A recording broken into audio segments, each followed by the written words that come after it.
इस प्रोग्राम में खुशामदीद कहते हैं। मैं हूं कामरान शाहिद। इस प्रोग्राम के प्लेटफॉर्म से सुलेमान तासीर साहब से लेकर फारूक एज नाइक तक और फिर शहबाज शरीफ साहब तक हमने कोशिश की कि जो अवाम के हुक्मरान हैं उनको अवाम के असल हुक्मरान यानी कि पाकिस्तान के जो नौजवान हैं उनके सामने लाया जाए। मेरा पिछले कई सालों से ये तरीकाकार रहा है कि मैं खुद पीछे हट जाऊँ और यूथ को आगे मौका दूँ सवाल पूछने का, ताकि वो खुद फ्रंट लाइन पर जाकर सवाल करें और सवाल वो करें जो सवाल करना बनता है उस हुक्मरान से जिसने या तो रूल कर लिया हुआ इस मुल्क के ऊपर या जो रूल करना चाहता है या जो अभी कर रहा है।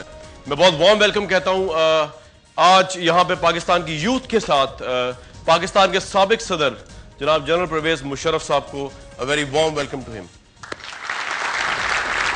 Thank you.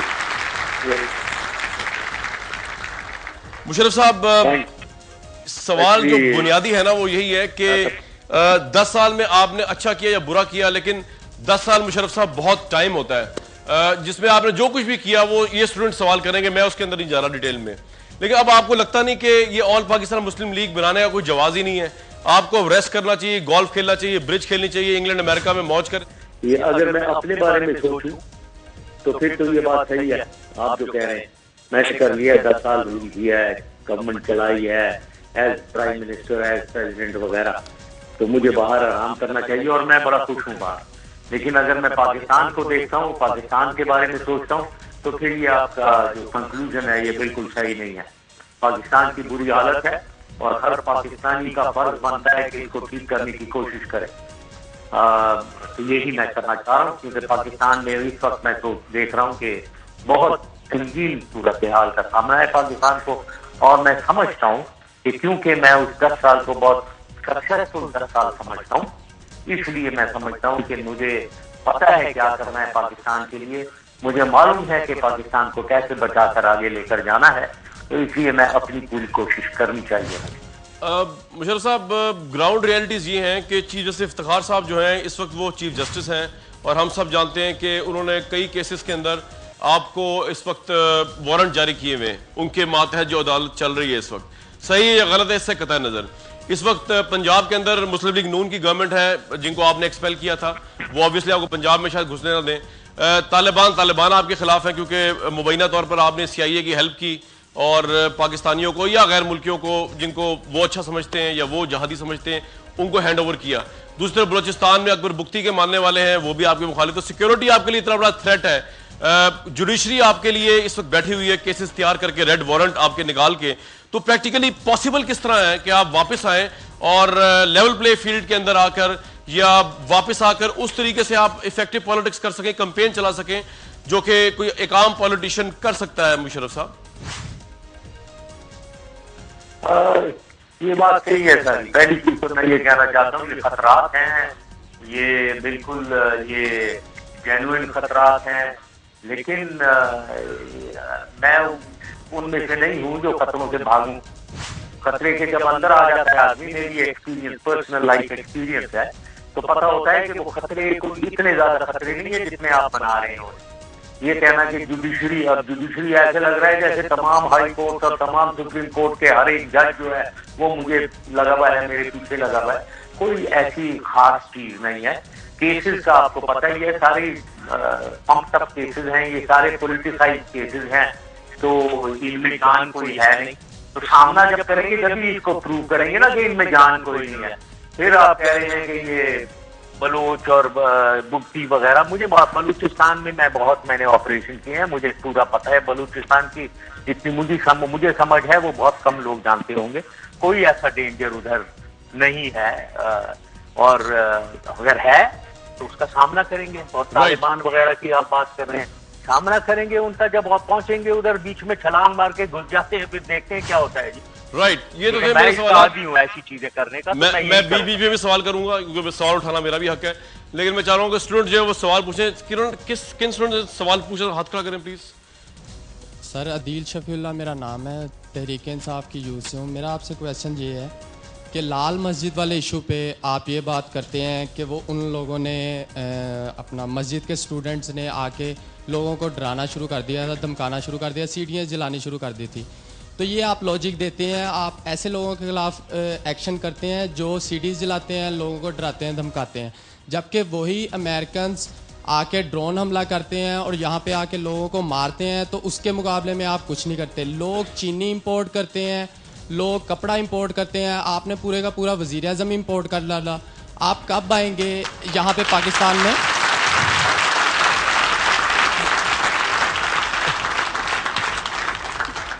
अच्छा, जब तक आप उस जुडिशरी के साथ 7 साल सुकून कर लिया आपने, उसके बाद आपको उसी जुडिशरी में खामियां नजर आनी शुरू कर दी जब उन्होंने आपके खिलाफ केसेस किए। ऐसे ही अब पीपी गवर्नमेंट कहती है कि मेरे भाई सारे सवाल आप नहीं कर रहे हैं, दूसरे भी इंसान इस दुनिया में बस रहे हैं। और आप ये अच्छा, आप ये बात कहते हैं हैं कि आपका एंड क्या है मुशर्रफ साहब से? सवाल क्या है? आप मुशर्रफ साहब ये कहते हैं कि मैं एसएसजी कमांडो हूँ, मैं डरता वरता नहीं हूँ। तो आप मुझे ये बात बताएं कि तारीख पे तारीख देते जा रहे हैं जज साहब, आपने कब आना है वापस इस मुल्क में? आए, फेस करें सारी चीजों को। पहले तो मैं इन्हें यही एडवाइस दूंगा कि सवाल पूछने का तरीका सीख ले। पहले ये सवाल इनकी स्टेटमेंट है, पूरी लंबी चौड़ी एक स्टेटमेंट दी है, जो मुझे लग रहा है कि ये एक कोच्ड आदमी, जिन्हें बताया गया है कि आप इस तरीके से बात कर लें ताकि मुझे एम्बैरेस करने के लिए। ये वो है।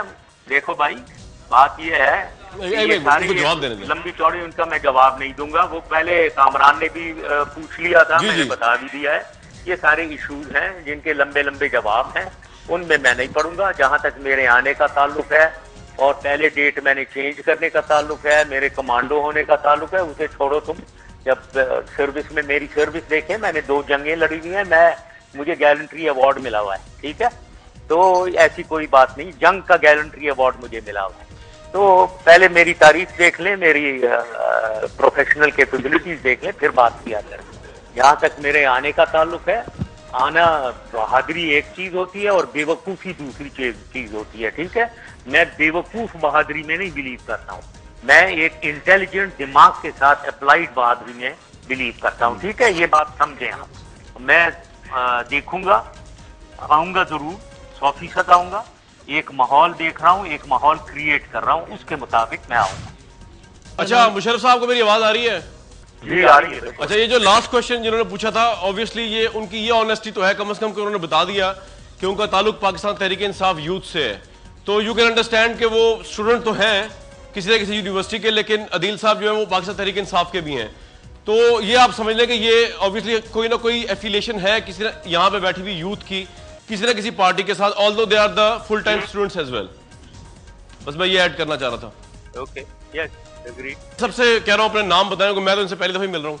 जी, सवाल प्लीज। मेरा सवाल एक है लेकिन उसके 3 पार्ट। बोलो यार, जल्दी से बोलो। उधर देखा क्या है, बकौल आपके बड़ी डेवलपमेंट। आप पहले ये बताएं, कहाँ से हैं, किस यूनिवर्सिटी से? भाई मैं कॉमसर्ट यूनिवर्सिटी से हूँ, लेक्चर छोड़ के आया हूँ, सो मुझे जरा 5 मिनट दे दीजिएगा। Thank you very much. नहीं, ये तो यहाँ पे सिर्फ सब्जी बेचने बैठे भाई, ये भी सारे लेक्चर छोड़ के आए हैं। बकौल आपके बड़ी डेवलपमेंट हुई, बड़ी इकोनॉमी आई, बड़े डॉलर्स आए। मेरा आपसे सवाल ये है कि किसी की माँ बहन को बेच के, किसी की माँ बहन से उसका बेटा उसका भाई छीन के, किसी बच्चे से उसका बाप छीन के, किसी का बाप से उसका बच्चा छीन के, इसे मैं इकोनॉमी की डेवलपमेंट कहूँ कि बेशर्मी, बेहयाई और बेइज्जती की इंतहा कहूँ? बस यार, ये अब ये सवाल नहीं है। ये मेरे ख्याल में मिसिंग पर्सन की बात कर रहा है। क्या कह रहे हैं मुशर्रफ साहब? ये कह रहे हैं कि जो किताब में लिखा था ना कि CIA को दिए गए एजेंट्स पाकिस्तानी लोग दिए गए, उसकी बात हो रही है। लोग उठाए गए ना, उनको जवाब देने देना कि पाकिस्तानी उठाए गए, कौन उठाएगा? सरासर गलत इनको समझ है। CIA को कोई पाकिस्तानी एक भी नहीं दिया गया। ये हमारे ऑर्डर्स के खिलाफ था, हमारी पॉलिसी के खिलाफ था। फॉरेनर्स जो थे उनके लिए पॉलिसी थी कि ये उनके मुल्कों को ऑफर किए जाएं, और अगर उनके मुल्क नहीं एक्सेप्ट करते हैं तो ये जाएं जहां मर्जी, जो मर्जी लेना चाह रहा है चले जाएं। कोई पाकिस्तानी CIA को नहीं दिया गया, एक भी नहीं दिया। ये गलत क्या है? ये पता नहीं कहाँ से ये ले आते हैं, इनको बार बार बताया गया है। चलिए मुशर्रफ साहब, अच्छा किसी मेरे एंटी जो लोग हैं उनके प्रोपेगेंडा में आए हुए हैं और ये उनकी बात सुन रहे हैं। अच्छा होता है, इस तरह के सवाल होने चाहिए ताकि अगर मिसपरसेप्शन दूर हो जाए। जी कोई और सवाल आपका? मेरा पार्ट जो दूसरा है और आखिरी, 12 मई को कराची में कत्लो गारित होती है जब चीफ जस्टिस साहब वहाँ पहुँचते हैं जनाब, ठीक है, बेगुनाह लोगों को सड़कों पे, बसों में, उनकी गाड़ियों में मारा जाता है, और आप ये कहते, और उसी शाम 12 मई की शाम आप एक मेला से जाते हैं इस्लामाबाद, मुक्के दिखा के कहते हैं देखो मेरे साथ जिसने पंगा किया उसका ये हाल है, ठीक है। आप इतने मौला जट हैं, इतने सुल्तान रही हैं, तो आए ना आप अब अदालतों का सामना करें, इस अवाम का सामना करें।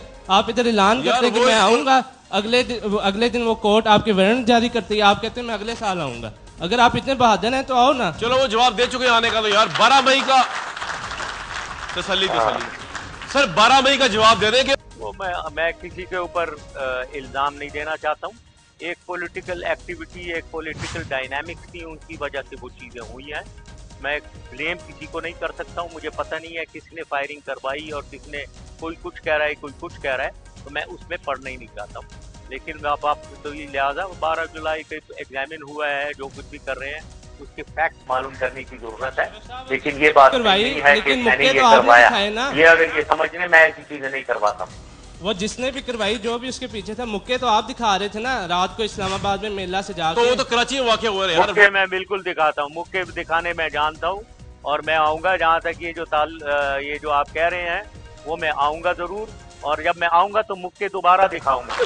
आप अगर मुझे स्टेटमेंट से सेटिस्फाई कर देना तो मैं अभी आपकी पार्टी ज्वाइन कर लूँ। जो इस मुल्क में हालत जंग है ना, वो आपकी वजह से। आप तो खुद अमेरिका के टाउट थे ही, हमें भी गुलामी में लेके गए। आपने गैर पार्लिमानी मेरी बात सुने, आप बात सुने, गैर पार्लिमानी ठीक है। आपने उनको इजाजत दी, उनको अड्डे दिए, वो कोई रेमंड डेविस बन गया, कोई पेशावर से गाड़ी पकड़ी जाती गोरों की, उनमें असला होता है, ठीक है, वो सब करते रहे। फिर आपने वार अगेंस्ट टेररिज्म में गए, इमरान खान भी आपको मना करता रहा, बाकी सब मना करते रहे, ना जाओ, मुल्क का बेड़ा गर्क हो जाएगा। आज क्या 42,000 लोग आपने मरवाए, कई हजार लोग अभी भी मुश्किल तौर पे बेचारे माजूर हैं, और सबसे बढ़ के आपने जो आपके मुहब्बे वतन कबायली थे, जिन्होंने 48 की जंग में, 65 की जंग में, 71 की जंग में आपका पाकिस्तान सिक्योर किया, आपने उनको अपना पक्का दुश्मन बना लिया। और एंड पे आपने तो अपने इदारे के साथ भी वफादारी नहीं की, आपने आर्मी को वो नुकसान पहुंचाया जो तारीख में किसी जनरल ने नहीं पहुंचाया। आपने 7,000 फौजी शहीद करवाए, 7,000 फौजी शहीद करवाए, फाइनेंशियली लॉस लैदा, और आपने अवाम और फौज में इख्तिलाफात क्रिएट किए, ठीक है। मेरा सवाल ये है कि आप हमें बेवकूफ़ समझते हैं कि आप, या शायद आप गलत फहमी है, खुश फहमी में कि हम फिर आपको वोट करेंगे, फिर आपको लाएंगे। चल भाई बस कर दे, तेरी मेहरबानी। मैं हाँ सर जवाब दे देना, दे दे। ये जो सवाल कह रहे हैं ना आप, मुझे बेवकूफ यार, एक मिनट, पंजाबी का मुहावरा है, मसा तो तेरे तो जान छुड़ाई तो फिर आंदा में। एक मिनट यार, ये दैट्स रॉन्ग। सर आपने को जवाब देना है। ये तो ये जो कह रहा था कि ये हुआ वो हुआ, तो इसके क्या जवाब दूं मैं? ये कुछ ना जानता है, ना इसको कोई समझ है किसी चीज की, तो ये बेवकूफ़ी है जाहिर है। और वो खुद ही कह रहा है कि क्या आप हमें बेवकूफ़ समझते हैं, तो मैं वाकई में इसको मैं बेवकूफ़ी समझता हूँ, क्योंकि इसको कोई समझ नहीं है। तो मैं क्या जवाब दूँ? इसके जवाब देने के काबिल भी नहीं है ये, क्योंकि ये सवाल करना नहीं जानता है, ना इसको हकायक पता है। ये एक मेरे ख्याल में पॉलिटिकल एजेंडा है, वो लगा हुआ है इसको। मुझे अफसोस ज़रूर है कामरान के ये पढ़े लिखे, ये यूनिवर्सिटी और कॉलेज के हैं, और बैठे हुए इस तरीके की बातें जो जिनमें ना ये पढ़े हुए हैं, उनके इश्यूज को ना समझा हुआ है इन्होंने, ना इन्होंने पढ़ा हुआ है। तो ये सवाल इस तरीके से ये एक स्टेटमेंट दे रहे हैं, सवाल करने का तरीका भी नहीं आता है। तो मुझे बड़ा अफसोस हो रहा है ये देखकर।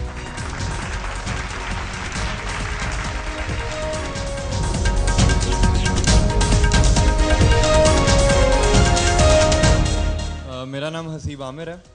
सर सबसे पहले क्वेश्चन ये आपसे कि पीएमए में जब कैडेट पास आउट होता है तो ही took the oath that he will never ever interfere in the political issues, तो आपने भी वो ओथ उठाया था और फाइनली आपने वो ओथ तोड़ दिया, क्यों तोड़ा? दूसरी बात, आप कह रहे हैं कि you are very well stable in England और UK wherever you are right now, but आप ये भी कहते हैं कि मुझे पाकिस्तान की हालत देख के अब अफसोस हो रहा है। तो जब सर ये सब कुछ हो रहा था तब आपको पाकिस्तान का ज़रा ख्याल नहीं आया कि मैं क्या कर रहा हूँ?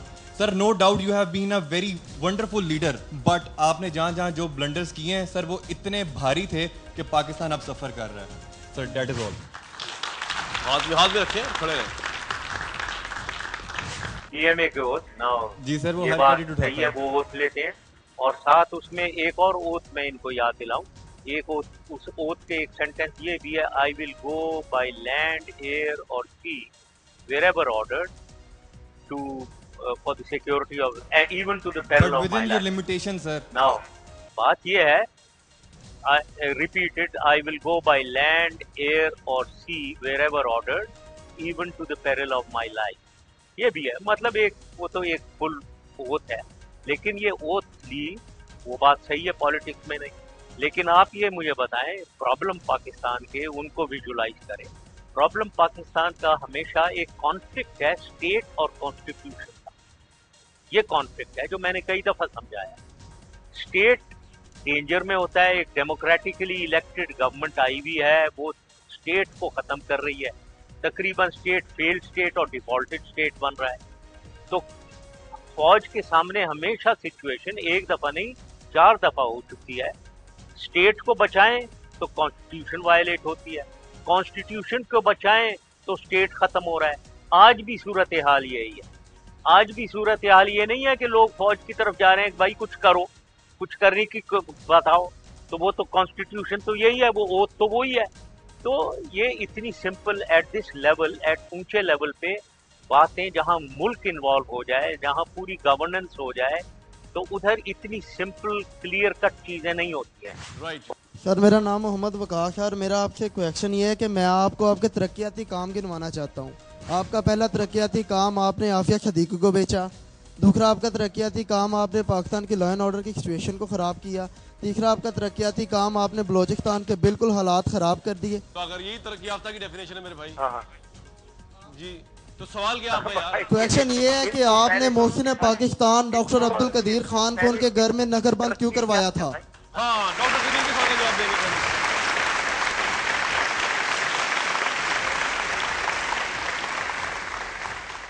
मैंने जो उनके साथ किया वो नजरबंद नहीं थे, बाय द वे, ये मैं बता दूं आपको। उनको पूरी तरीके से फ्रीडम थी कि जहां मर्जी वो जाना चाहते हैं, लेकिन सिक्योरिटी उनके साथ जाए, ये था। बंद नहीं थे वो कराची भी गए हैं उसी दौरान, वो घूमे फिरे भी हैं उसी दौरान, लेकिन सिक्योरिटी के साथ। तो मैं ये बता दूं कि जितना मैंने उन्हें प्रोटेक्ट किया है उसमें कोई नहीं। वो तो अगर ये नहीं करते तो खुदा न खास्ता पता नहीं उनके साथ क्या हो जाता। सर वो कौन सी फ्रीडम थी कि उनके घर में सिक्योरिटी वाले उन्हें मारते थे? जब वो क्या उसका नाम है, नहीं मारते थे मारा भाई, था एक किसने मरतबा, कह दिया? जब जिस वक्त वो क्या उसका नाम है कराची के लिए जाना चाहते थे। गुस्सा मत दिलाओ, ये बिल्कुल ये बकवास, ये इनको किसने पता नहीं बताया हुआ है कि AQ खान को मारा जाता था। ये किसने तुम्हें बता दिया यार? तुम्हें जाते थे तब क्या किया था? जो ये समझ रहे हैं उनको मारा जाता था। मेरा नाम वसीम है और मैं ये बताना चाहता हूँ कि अगर डॉक्टर कदीर खान ने एटम बम नहीं बनाया तो फिर आपने लाल हवेली में बैठ के बनाया था बम? यार भाई ये नहीं, एक मिनट। सर डॉक्टर कदीर का कितना रोल है और डॉक्टर सलमान मुबारक कितना रोल है? सवाल ये था, आपने शेख रशीद वाला सवाल बना दिया उसको। नहीं फिर ठीक है, एक मिनट हो गया। डॉक्टर यार एक मिनट जवाब ले दें। डॉक्टर कदीर साहब का रोल आपके ख्याल में मुशर्रफ साहब निल था एटम बम बनाने में? ना, डॉक्टर AQ खान का ये जो इन्होंने वो तो बिल्कुल ही बकवास है। वो जो ये कह रहे थे कि उनको मारा जाता था वगैरह, मैंने तो उन्हें बचाया है। बट हाउएवर मैं कोई एक और, क्योंकि ये एजुकेटेड ऑडियंस है, ये यूनिवर्सिटी स्टूडेंट्स है, और मैं एक्सपेक्ट करता हूँ कि इनको इंटेलिजेंट सवाल और इंटेलिजेंट दिमाग लगाकर इश्यूज को समझना चाहिए। तो वो इनकी नॉलेज में मैं इजाफा करना चाह रहा हूँ। ये न्यूक्लियर प्रोग्राम के हवाले से हम तमाम क्रेडिट ये डॉक्टर AQ खान ले लेते हैं, क्योंकि ये मीडिया में बहुत आने का शौक है इन्हें, और हम दूसरे साइंटिस्ट को हम बिल्कुल भूले हुए। मैं बताना चाहता हूं कि डॉक्टर AQ खान को एटम बम बनाना बिल्कुल आता ही नहीं है। ये मेटलर्जिस्ट है, ये सिर्फ एनरिचमेंट ऑफ यूरेनियम जानते हैं। मैं एटम बम बनाने का सबसे पहले यूरेनियम को एनरिच किया जाता है, वो इनकी तालीम है। ये मेटलर्जिस्ट हैं, ये यूरेनियम एनरिचमेंट जानते हैं। उसके बाद ये एनरिच्ड यूरेनियम जो है वो भूसे की तरह एक चीज होती है, उसको एटम बॉम्ब में कन्वर्ट करना डॉक्टर AQ खान को बिल्कुल नहीं पता। और साइंटिस्ट थे जिनमें बड़े बड़े लोग हैं, डॉक्टर अशफाक साहब थे, समर मुबारकमंद साहब थे, बर्नी साहब हैं, और भी बहुत से नाम हैं जो बड़े बड़े साइंटिस्ट हैं और बहुत ही इनकी कामयाब इन्होंने पाकिस्तान की सर्विसेज हैं इनकी, जो अननोन है और अननोन ही रहना चाहिए उन्हें। उसके बाद जब ये आप एटम बॉम्ब बना लेते हैं, उसको फाड़ने के लिए वो एक शॉर्टकट की तरीके की चीज है जो आप खेलते रहे उसके, वो फटेगा नहीं अनलेस यू हैव एक ट्रिगर मैकेनिज्म बनाया जाता है, और ट्रिगर मैकेनिज्म की भी साइज ऐसी हो कि वो लॉन्च हो सके। ये भी AQ खान का काम नहीं है, ये भी दूसरे साइंस, ये बहुत हाई टेक्नोलॉजी है, ये ट्रिगर मैकेनिज्म में दूसरों ने बनाया है। फिर जब बन गया वो ट्रिगर मैकेनिज्म बन गया, एटम बॉम्ब को फाड़ने का तरीका आ गया, उसकी लॉन्च चाहिए, मतलब डिलीवरी सिस्टम चाहिए। वो डिलीवरी सिस्टम में भी डॉक्टर AQ खान का बिल्कुल कोई हाथ नहीं है, ये भी दूसरे साइंटिस्ट ने जितने भी मिसाइल हैं बनाए हैं। तो मैं आप सबको ये बताना चाहता हूँ, डॉक्टर AQ खान का एक पार्ट में रोल है, बाकी रोल दूसरों का है, दूसरे बड़े साइंटिस्ट का है।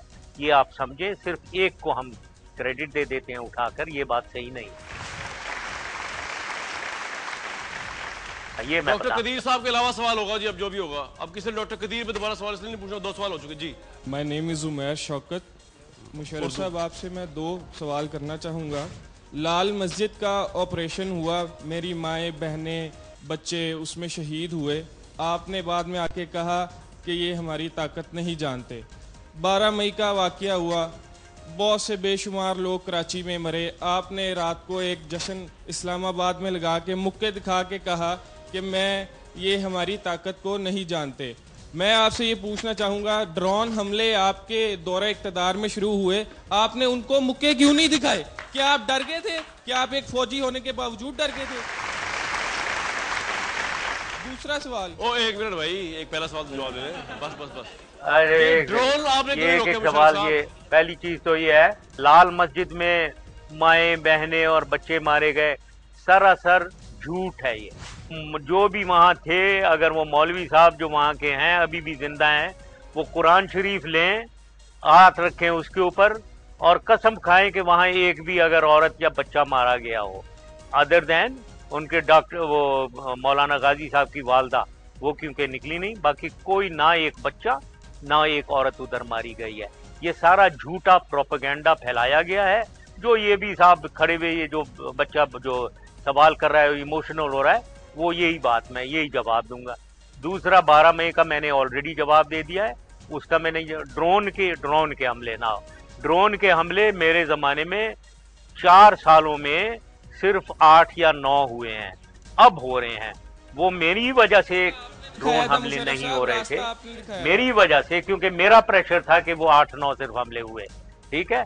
अब हो रहे हैं, अब आप देख लें क्या हो रहा है। तो इसको तो मुझे आप क्रेडिट दें बजाय इसके कि वो आपके जमाने में शुरू हुए। हाँ, ये, और मैं ही उससे डील कर रहा था। और मैं अच्छा, आपने परमिशन दी थी अमेरिका को? ये बहुत कंफ्यूजन है क्योंकि ऑब्वियसली अगर 8 भी हुए मुशर्रफ साहब के दौर में, लेकिन आपके दौर में आपकी मातहत जो हुकूमत थी उसे परमिशन दी थी ड्रोन्स की अमेरिका को, ये बात सही है?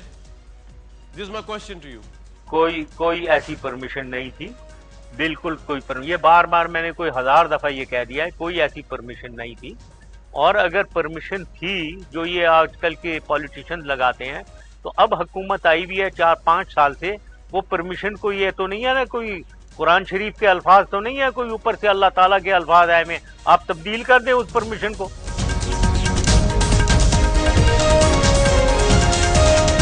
मेरा नाम फवाद खालिद है, और मैं जब बड़ा हो रहा था तो आपने एनलाइटेंड मॉडरेशन का कॉन्सेप्ट बाहर निकाला था, और अनफॉर्चुनेटली मैं उसका विक्टिम भी रहा।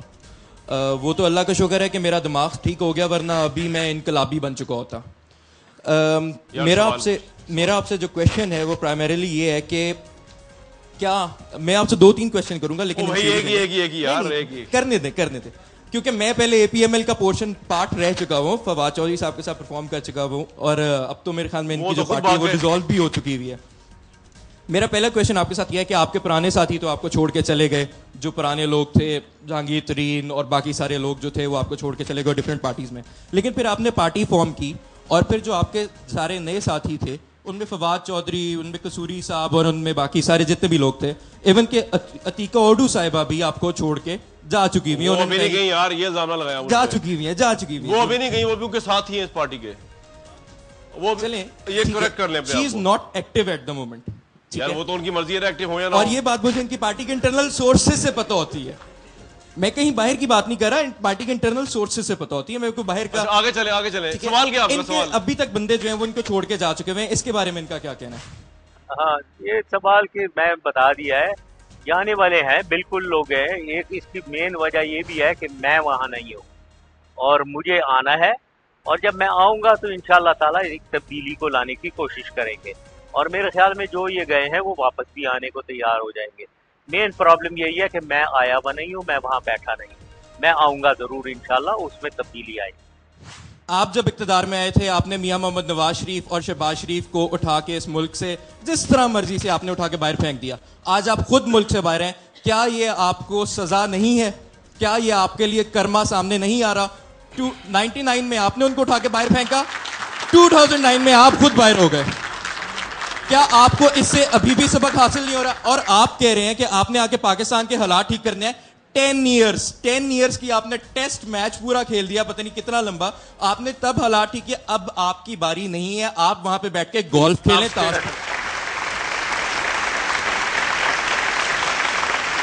कामरान, इसको मैं जवाब देना चाहूंगा, क्योंकि ये भी कोच्ड मालूम हो रहे हैं, ये भी कोच्ड हैं। इनको किसी ने कोचिंग किया है कि ये बात करें।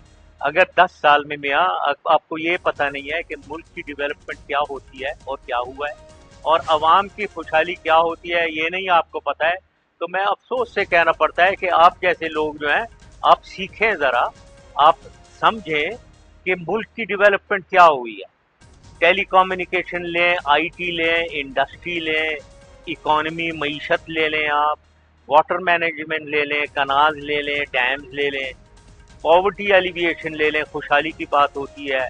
उनकी एम्प्लॉयमेंट, नौकरियां दिलवानी, एजुकेशन, हेल्थ, एक एक के ऊपर मैं आपको 1-1 घंटे का लेक्चर दे सकता हूं कि क्या हुआ और मैंने क्या किया उन 10 सालों में। तो मुझे अफसोस है अगर आप उसी को नेगेट करते हैं, तो आप जान के या तो कर रहे हैं या आपको कुछ पता ही कोई नहीं है कि क्या हुआ है उन 10 सालों में। मैं राजपूत मेरा नाम है जी।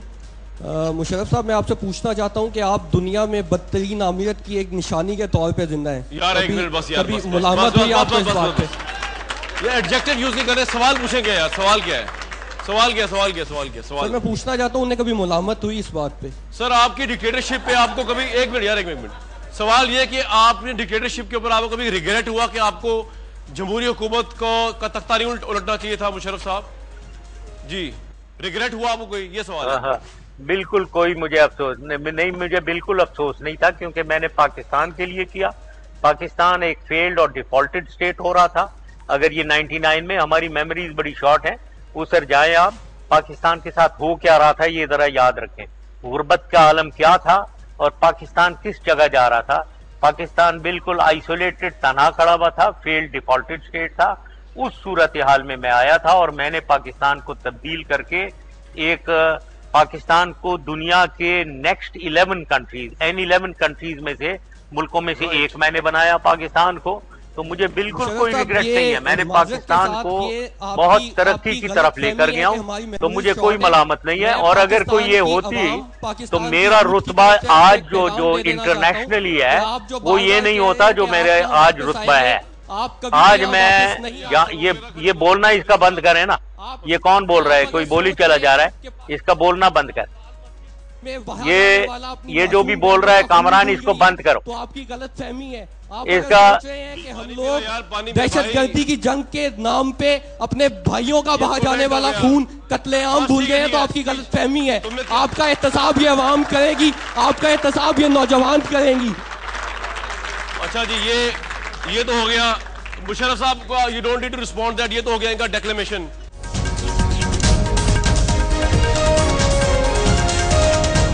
Next question please.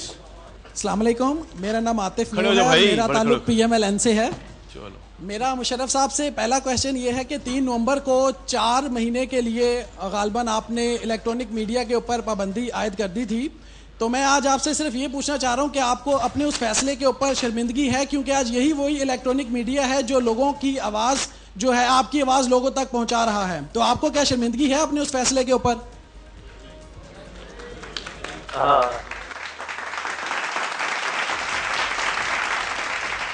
देखिए साहब आप हैं तो मुझे बड़ी खुशी है कि आपने ये शरीफाना सवाल पूछा है।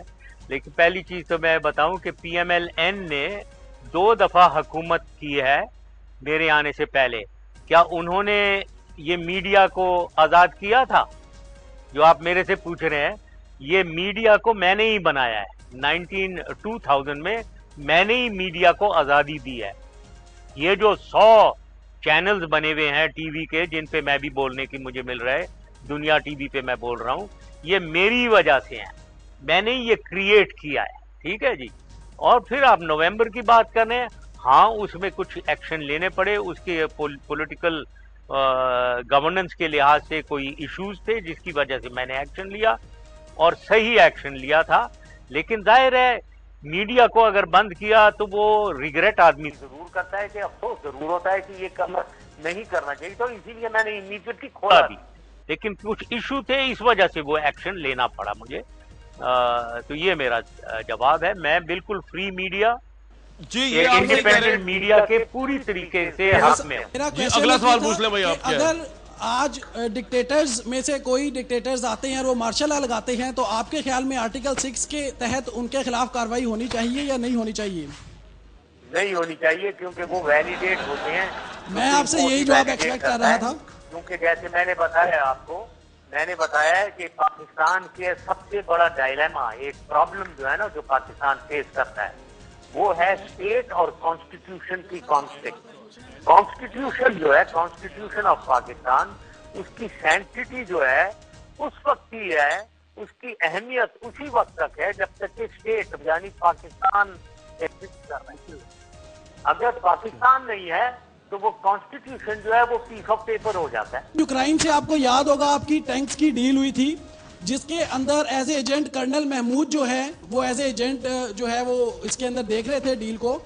आपने वहां पे कर्नल जो महमूद हैं उनको हटा के और कर्नल चीमा जो आपके हम नवाला हम प्याला हैं उनको आपने अपॉइंट करवा दिया था। तो मैं ये पूछना चाह रहा हूँ, मैं जस्ट ये पूछना चाह रहा हूँ कि इसके अंदर जो अरबों रुपए की खुर्द-बुर्द की गई है, ये की बात है। टैंक के कर्नल महमूद को हटाकर कर्नल चीमा, देखो भाई बात ये है, एक मुल्क चलाना, पहले तो ये समझो, पढ़ो यार, पढ़ो लिखो, स्टूडेंट हो, यूनिवर्सिटी में कॉलेजों में पढ़ रहे हो, समझो कि मुल्क चलाना क्या होता है। ये मुल्क का प्रेसिडेंट या प्राइम मिनिस्टर जो होता है उसके पास ये टाइम नहीं होता कि इस कर्नल को हटा दो, उस कर्नल को। अच्छा, मैं जस्ट ये पूछना चाह रहा था, और अगर ये काम कर रहे होते और मैंने बेईमानी अगर मैं मुलव्वस होता तो 5 साल से ये लोग मेरे ऊपर केसेस करके करप्शन के। सर मेरा नाम आकिब हुसैन है। मेरा आपसे एक क्वेश्चन है कि जब आपकी करंट हुकूमत चल रही थी तो आपने बेनजीर भुट्टो को जरा भी सिक्योरिटी प्रोवाइड नहीं की। अब आप क्या समझते हैं कि आप वापस आएंगे तो आपको कौन सिक्योरिटी प्रोवाइड करेगा? अगर आपको कोई सिक्योरिटी प्रोवाइड नहीं करेगा तो आप भी अल्लाह अल्लाह हो जाएंगे माशाल्लाह। दूसरा क्वेश्चन मेरा ये है कि आपने 10 साल हुकूमत की और आप 5 साल हुकूमत करने का शौक रखते हैं, और आपने कौन सा ऐसा शौक अभी पूरा नहीं किया जो 10 साल में आपने, जो आप 5 साल में और करना चाहते हैं? यार इतना बता दिया उन्होंने डेवलपमेंट, आप अभी तक आप खड़े रहे, सवाल देगा भाग रहे हैं आप, खड़े रहे। जी सर, ये आप इस सवाल का जवाब दे दें कि सिक्योरिटी जो है आपको कौन प्रोवाइड करेगा, क्योंकि परसेप्शन ये है कि बेनजीर भुट्टो साहिबा को आपने पूरी सिक्योरिटी नहीं दी। जनाब, पहली चीज तो ये है कि बेनजीर भुट्टो को पूरी सिक्योरिटी दी गई थी, इसीलिए वो उस जगह वहां लियाकत बाग में वो आई और उन्होंने 1.5-2 घंटे वहां वो रही हैं। खाना उनका सिक्योर था, 1.5-2 घंटे जो पब्लिक से उन्होंने एड्रेस किया वहां तक सिक्योर थी। उसके बाद वो चल के गई हैं, लोगों को वेव करते हुए गाड़ी में बैठी हैं, वो बॉम्ब प्रूफ गाड़ी थी उसमें वो बैठी हैं, उधर तक तो सिक्योर थी। तो 3 घंटे तो वो बिल्कुल ही सिक्योर रही। उसके बाद वो बाहर निकली हैं, कार से बाहर, छत के बाहर निकली हैं। वो उनको किसी सिक्योरिटी वाले ने नहीं कहा था, वो उनकी अपनी मर्जी से उन्होंने ये किया और वहां वो मारी गई असैसिनेट। कार के अंदर जो बैठे हुए थे और लोग, वो तो बिल्कुल बच गए, तो अगर ये कार के अंदर होती तो जी, अगर कार के अंदर होती तो ये मसला ना होता, तो बुलेट प्रूफ गाड़ी दी थी हुकूमत ने, अपनी गलती की वजह से वो अनफॉर्चुनेटली मारी। मेरा आपसे ये क्वेश्चन है कि आपको सिक्योरिटी कौन प्रोवाइड करेगा? ना तो आपको पंजाब हुकूमत सिक्योरिटी प्रोवाइड करेगी और पीपी माशाल्लाह अपनी सिक्योरिटी करने बहुत है। वो हुकूमत को प्रेसिडेंट जितने भी हैं, ex president, ex prime minister, उनकी सिक्योरिटी की रिस्पॉन्सिबिलिटी। सही जवाब आ गया। नेक्स्ट क्वेश्चन ले लें प्लीज मुशर्रफ साहब। उनको प्रोवाइड करना है। सर मेरा नाम नईम शहजाद है और मेरा आपसे एक क्वेश्चन ये है कि आपने दुबई में एक MMS नामी कंपनी जो है वो उसमें कुछ पैसा लगा रखा है, जिस कंपनी को एक 27 साल लड़का जो है वो चला रहा है, और उस पैसे जो उसका प्रॉफिट जो उस कंपनी में से आता है उसका 20 से 25% जो है आप उस जो लड़का जो चला रहा है उसको आप देते हैं। तो यार लड़के पे एतराज है आपको, ये कंपनी चलाने में एतराज है, पैसे पे वही अर्ज कर रहा हूं, आप क्वेश्चन तो पूरा आपका जल्दी है ना उसमें। सर मेरा क्वेश्चन ये है कि ये जो पैसा है ये सारा कहां से आया? क्या आप अपने काले धन को जो है वो अपने एक मिनट यार, वो कंपनी है भी कि नहीं पूछ ले पहले। जी मुशर्रफ साहब, कंपनी है आपकी कोई दुबई में? मैं ये प्राइवेट इन्वेस्टमेंट, जाहिर है मेरे पास पैसे हैं और वो मैं इन्वेस्ट करता हूँ, इसमें मैं घुसना ही नहीं चाहता हूँ कि किस कंपनी में क्या, ये मेरे प्राइवेट काम है। आप ये मैंने 1000 दफा बताया है, ये पैसा एक एक पैसा मेरा अपना कमाया हुआ है, या और कोई भी मैंने बताया है कि मेरे बच्चों के लिए, मेरी फैमिली के लिए, मेरे लिए पाकिस्तान का एक भी पैसा हराम है। तो ये वहाँ की बात करें, जो मैं इन्वेस्ट कर रहा हूँ या कमा रहा हूँ उसको छोड़ दें, वो मेरा काम है, मुझे कोई मैं इसमें दखल। ठीक है सर, ये आप मुतमईन लो जी।